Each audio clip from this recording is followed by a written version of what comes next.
Bonjour mes amis, nous avons été les témoins, parfois incrédules, de la distribution de centaines de milliards par l'État fédéral et le gouvernement Trudeau en direction et au bénéfice des victimes de la pandémie, citoyens ou entreprises, pour parer aux urgences des besoins.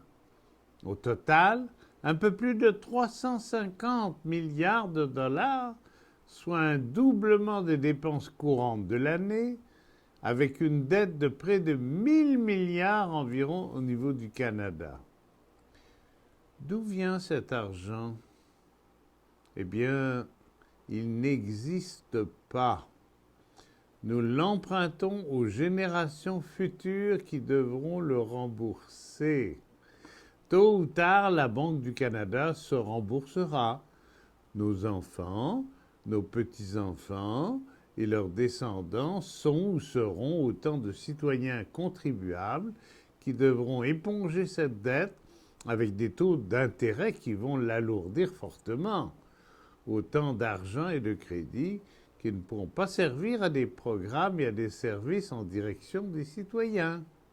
La question qui se pose et se posera avec de plus en plus d'acuité et de gravité est la suivante.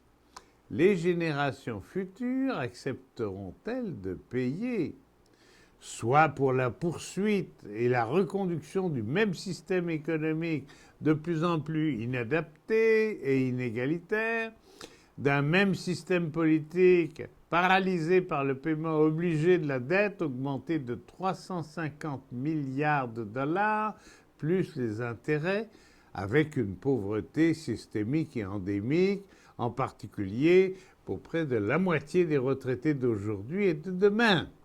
La réponse est non, de toute évidence. Par contre, si ces sommes colossales, au-delà de leur utilité immédiate actuelle, peuvent être des investissements en faveur des changements nécessaires, des transitions à opérer d'urgence, de la réduction des inégalités et du développement durable, alors les générations futures de contribuables seront sans doute en mesure de les supporter. On devra y retrouver au premier rang les aînés et retraités et leurs mouvements revendicatifs, dont l'AQDR, notre AQDR, pour la défense et le développement du droit pour tous de vivre mieux.